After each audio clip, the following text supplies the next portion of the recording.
Me aseguró que solo era su compañero de trabajo. Fingí creerle y contraté a un investigador privado. Lo que descubrió terminó en un sobre lleno de fotos y en las manos de la esposa real de ese hombre. Tengo 38 años, una casa propia y un negocio que levanté con esfuerzo. Siempre me consideré alguien con buen juicio para evaluar a las personas. Durante 3 años creí haber encontrado a la mujer indicada, Valeria, de 32 años, brillante, divertida, ambiciosa, alguien que parecía reunir todo lo que uno desea en una pareja. Construimos una vida juntos, o eso pensé. Hace 18 meses se mudó a mi casa. Todo era estable, cómodo, seguro, hasta que, hace unos 6 meses, algo comenzó a cambiar. Todo empezó con un nombre, Martín. Según me contaba, era un colega senior en su empresa. Al principio eran comentarios inocentes. Martín dijo que mi presentación estuvo increíble, comentaba riendo. Martín y yo salvamos al equipo en el cierre del trimestre. No le di importancia. Es normal tener buena relación con los compañeros de trabajo. Sin embargo, con el tiempo, la frecuencia aumentó y el tono cambió. Empezaron los mensajes fuera de horario. El teléfono, que antes dejaba en la mesa del salón, pasó a estar siempre en su mano, con la pantalla girada para que yo no viera nada. A veces, cerca de las 10 de la noche, en plena semana, aparecía el nombre Martín en la pantalla, y ella sonreía antes de contestar rápidamente. Pronto llegaron las noches extra en la oficina. Lo que antes ocurría una vez al mes se convirtió en una rutina semanal. Volvía pasada la medianoche, oliendo a vino en lugar de café, llena de energía. No sabes el día que tuvimos, decía animada. Martín y yo estuvimos apagando incendios todo el tiempo. La verdadera alarma sonó un viernes. Para su cumpleaños, le había comprado boletos para un concierto que llevaba meses esperando. Eran asientos increíbles. Ese mismo día, a las 5 de la tarde, me llamó. Amor, lo siento muchísimo, pero surgió una crisis con un cliente importante. Martín y yo debemos quedarnos toda la noche preparando una propuesta. No hay opción. En el fondo se oían ruidos de tráfico, no el murmullo de una oficina. Cuando se lo señalé, se defendió. Estoy en un Uber, Andrés, camino de regreso a la oficina. ¿De verdad no confías en mí? Terminé asumiendo la pérdida de los boletos. Esa noche llegó pasada la medianoche, con disculpas, pero sin rastro de verdadera culpa. El último golpe, antes de nuestra única confrontación, ocurrió en una parrillada con amigos. Mientras conversábamos, recibió un mensaje y se echó a reír a carcajadas. La esposa de un amigo le preguntó qué era tan gracioso. Ella simplemente agitó la mano y dijo, cosas del trabajo, no lo entenderías. Fue la forma en que lo dijo, como si ella y esa persona vivieran en un mundo propio, ajeno a mí. Esa misma noche decidí hablar con calma. Le expliqué que los mensajes constantes, las noches fuera y esas bromas internas me incomodaban, que sentía que su vínculo con ese compañero estaba ocupando el lugar de nuestra relación. No levanté la voz, fui directo, sereno. Ella me miró con una mezcla de lástima y fastidio, y suspiró,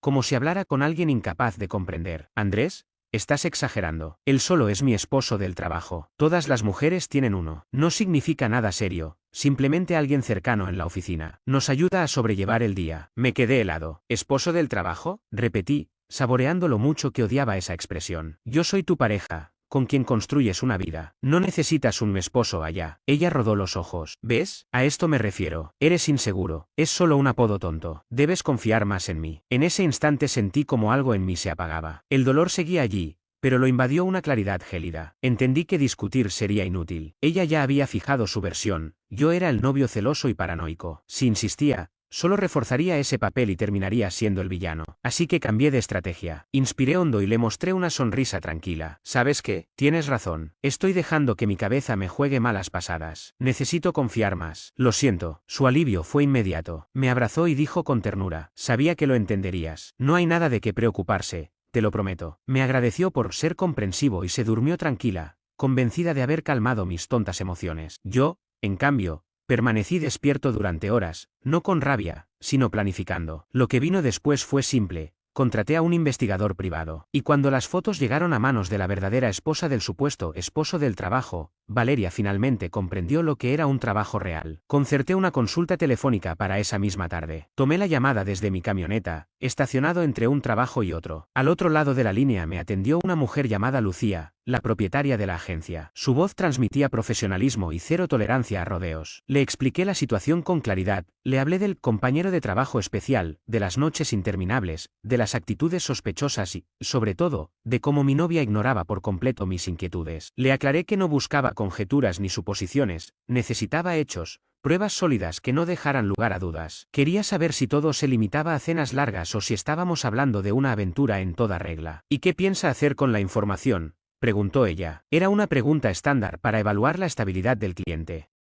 Respondí con honestidad: si son solo amigos, le pediré disculpas a mi novia y asumiré que estaba equivocado. Pero si no lo son, necesito la verdad para cerrar este capítulo. Quiero evidencia que no pueda ser cuestionada ni manipulada. Pareció quedar conforme con mi respuesta. Hablamos sobre tarifas y le pagué un anticipo importante con mi tarjeta de crédito empresarial, evitando nuestra cuenta conjunta. Le proporcioné todos los detalles: el nombre de Valeria, su foto, la dirección de su oficina, la información de su coche. También le di el nombre completo de Martín, que había visto en un correo corporativo que ella dejó abierto en su portátil. Le comenté que, por lo general, trabajaban hasta tarde los martes y jueves. Lucía me aseguró que empezarían la vigilancia al día siguiente. Al colgar, no me sentí triste ni furioso. Sentí que recuperaba el control. Ella me había pedido confianza, y yo se la estaba dando, a una profesional que encontraría la verdad. Actualización 1. Han pasado 2 semanas desde que contraté a la investigadora privada, y este tiempo ha sido revelador. Desde el momento en que Valeria creyó que yo había aceptado la historia del esposo laboral, fue como si le hubieran firmado un permiso. Su comportamiento se volvió descarado: más noches fuera, mensajes constantes, y ni siquiera se molestaba en ocultar esas sonrisas cómplices. Era como si quisiera restregarlo en mi cara, segura de que me había devuelto a mi rincón. Vivir con ella durante ese periodo fue una de las cosas más difíciles que he hecho. Tenía que mantener una máscara de normalidad. Le preguntaba por su día y ella comenzaba largos relatos sobre cómo Martín y ella eran el dúo imparable conquistando el mundo corporativo. Martín y yo la rompimos en la reunión estratégica. Terminamos las frases del otro, presumía. Yo solo asentía y sonreía, diciendo cosas como: me alegra escuchar eso, cariño, mientras por dentro se me hacía un nudo en el estómago. Estaba interpretando un papel, y el aplauso final sería mi libertad. El viernes pasado recibí el primer informe oficial de Lucía. Me envió un correo protegido con contraseña que incluía un reporte preliminar y varias fotos. Abrí el archivo en mi oficina, con la puerta cerrada y el corazón latiendo con fuerza. El informe era profesional, objetivo, un registro de horarios, fechas y lugares. El martes, Valeria y Martín salieron del edificio a las 5:30 de la tarde,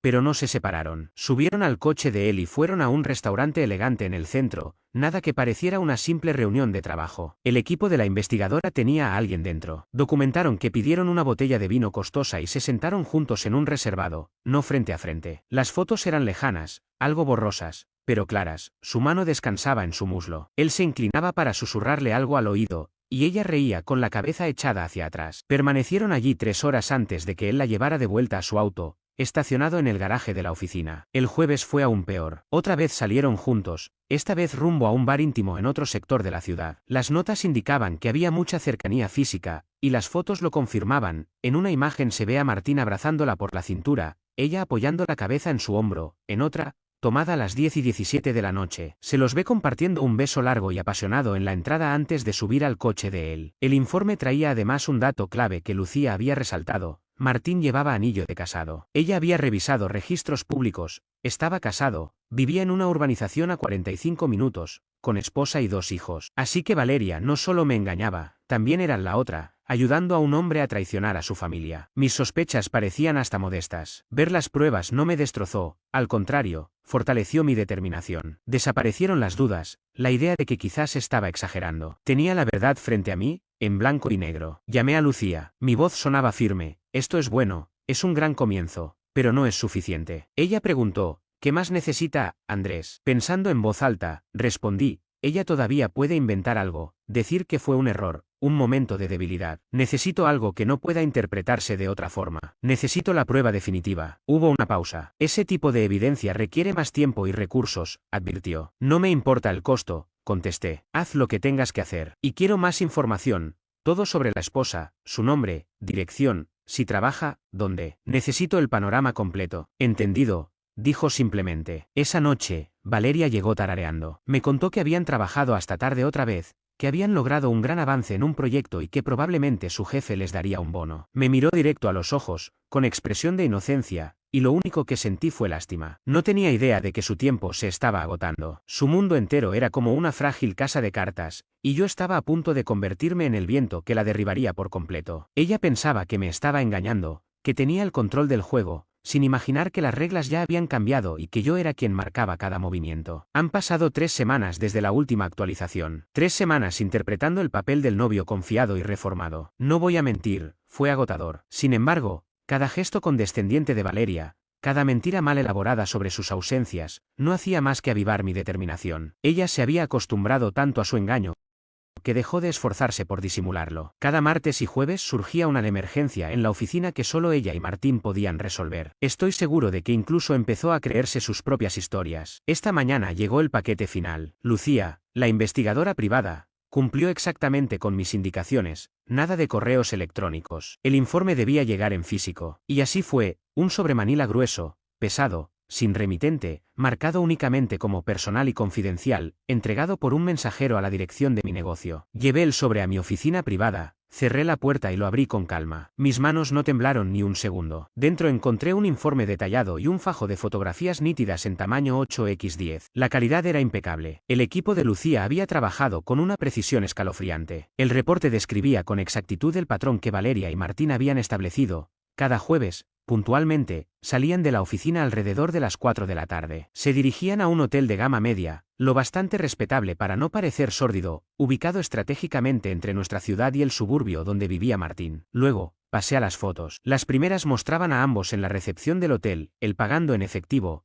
ella mirando alrededor con nerviosismo. Después, imágenes de los dos caminando por el pasillo. Martín sostenía la tarjeta de la habitación, mientras Valeria le metía la mano en el bolsillo trasero del pantalón. ¿Reían? Se veían felices. Pero las últimas fotos fueron las que pedí expresamente, la prueba definitiva. El equipo de Lucía había alquilado la habitación contigua. Antes de que ellos corrieran las cortinas, tomaron imágenes a través de la ventana. Las fotos eran claras, irrefutables y no dejaban nada a la imaginación. No solo se trataba de un beso, era la evidencia brutal y sin filtros de una aventura completa. Todo estaba allí. No quedaba espacio para excusas ni para mentiras. Guardé las fotos con cuidado dentro del sobre. El informe incluía algo más, la información que había solicitado sobre la esposa de Martín. Se llamaba Patricia. Era ama de casa, madre de 2 niños pequeños, muy activa en la asociación de padres del colegio. Incluso anexaron un enlace a sus redes sociales. Estaban llenas de fotos de sus hijos, publicaciones sobre ventas de pasteles para la escuela y retratos familiares donde ella sonreía abrazada a su esposo. En una imagen reciente, él la rodeaba con el brazo y el pie de foto decía, agradecida de tener a este hombre a mi lado. Mi roca. Leer eso me revolvió el estómago. Era el momento de ejecutar mi plan, uno que llevaba semanas madurando. Fui a una papelería lejos de mi zona habitual y compré un sobremanila tamaño 9x12, un cuaderno de hojas blancas y un libro de estampillas. De regreso a la oficina, seleccioné las 6 fotos más comprometedoras. Evité las más gráficas, no se trataba de ser cruel con ella. Escogí las que contaban la historia. El registro en el hotel, un beso apasionado en el estacionamiento y una imagen nítida de ambos dentro de la habitación, las que evidenciaban intención y afecto. Introduje las fotos en el sobre y redacté una nota anónima en papel blanco. Patricia, no me conoces, pero creo que mereces saber lo que hace tu esposo durante sus noches de trabajo. Estas fotos fueron tomadas el jueves pasado. Nada más, sin firma, no era necesario. Las imágenes hablaban por sí solas. Dirigí el sobre a la dirección confirmada por la investigadora. Luego conduje hasta una oficina postal en otro condado, uno al que nunca voy, y deposité la carta en un buzón azul. La mecha estaba encendida. Al llegar a casa, inicié la siguiente fase. Pasé la noche empacando. Vacié con cuidado los cajones y el lado del armario de Valeria. Guardé su ropa, zapatos, libros y maquillaje en cajas que etiqueté ordenadamente. No rompí nada, no se trataba de destruir, sino de una extracción limpia y quirúrgica. Acomodé las cajas en la habitación de huéspedes y cerré la puerta. Durante los 2 días siguientes, esperé. Fui a trabajar, cené, vi televisión. Valeria siguió su rutina sin sospechar nada. Estaba de buen humor, incluso hablando con entusiasmo sobre sus planes para el fin de semana. No tenía idea de que una bomba avanzaba por el sistema postal, lista para estallar en el corazón de su doble vida. La explosión llegó ayer, un sábado por la tarde. Yo estaba en el garaje, limpiando mis herramientas, cuando mi teléfono comenzó a vibrar sin parar. Era Valeria. Ignoré la primera llamada, luego la segunda, la tercera, la cuarta, hasta que comenzaron a llegar los mensajes. Una avalancha de puro pánico. Llámame ahora. ¿Tenemos que hablar? ¿Qué hiciste? Respóndeme, Andrés, ¿qué demonios hiciste? Ese último mensaje fue suficiente para confirmarlo todo. El paquete había llegado a su destino y el juego había terminado. No contesté. Permanecí sentado en silencio, dentro del garaje, con el teléfono en la mano. Por primera vez en meses sentí una paz extraña, profunda y liberadora. La verdad ya estaba afuera, no solo para mí, sino para todos los involucrados. Última actualización, han pasado 4 meses desde que envié aquel sobre. Los días que siguieron a lo que llamo la detonación fueron caóticos, aunque lo gestioné desde la distancia, tal como lo había planeado. Durante horas, aquel sábado, Mi celular no paró de sonar con las llamadas y mensajes desesperados de Valeria. Cuando finalmente regresó a casa esa noche, me encontró sentado tranquilamente en la sala, leyendo un libro. La mujer que cruzó la puerta ya no era la misma. El rostro pálido, los ojos enrojecidos y desorbitados entre miedo y rabia. ¿Qué hiciste?, gritó con la voz quebrada. Marqué la página, dejé el libro sobre la mesa y respondí con calma. No estoy seguro de a qué te refieres, Valeria. No te hagas el tonto conmigo, Andrés. Patricia lo sabe todo. Martín me llamó. Está destruido. Le llegaron fotos. ¿Cómo demonios consiguió esas fotos? Dejé que el silencio llenara la habitación antes de contestar. Supongo que alguien se las envió. Vi cómo la comprensión le cruzó el rostro. ¿Fuiste tú? ¿Nos seguiste? Me puse de pie. Dijiste que debía confiar más en ti, así que confié. Pero en un profesional que me revelara la verdad. Y, por lo visto, mi desconfianza estaba más que justificada. Él no era solo un amigo del trabajo, ¿verdad? Ella no respondió. Todo rastro de pelea se desvaneció, dejándola en una derrota absoluta. Arruinaste mi vida, susurró. No, Valeria, le dije con la voz dura como el acero. Tú misma lo arruinaste. Tú y Martín lo hicieron cuando decidieron engañar y mentir. Yo solo encendí la luz. Le indiqué que sus cosas estaban en la habitación de invitados y que quería la casa libre al día siguiente. La discusión que vino después fue patética. Lloró, rogó, amenazó. Dijo no tener dónde ir. Le sugerí llamar a su compañero de trabajo, pero entre sollozos admitió que él tampoco contestaba. Su esposa lo había echado, bloqueado las cuentas y lo culpaba de todo. Su pequeña fantasía se derrumbó en cuanto salió a la luz. Finalmente, llamó a sus padres y fue su padre quien vino al día siguiente por ella y por las cajas que apilamos. Ni siquiera me miró a la cara. No me importó. Cuando vi alejarse el coche por última vez, solo sentí alivio. El resto fue lo esperado. Mi abogado le envió un aviso formal para terminar la cohabitación y prohibir cualquier intento de contacto. A través de un antiguo amigo en común supe que la tormenta en la empresa fue brutal. Patricia, la esposa de Martín, presentó una queja formal y Recursos Humanos inició una investigación. Martín fue despedido por violar la política interna. Valeria, sometida a una presión insoportable, renunció una semana después. Sus vidas personales se convirtieron en un desastre. El divorcio de Martín fue devastador. Con pruebas fotográficas, Patricia tenía todo el control. Ella se quedó con la casa, la custodia de los hijos y una buena parte de los bienes. Él quedó arruinado, según escuché,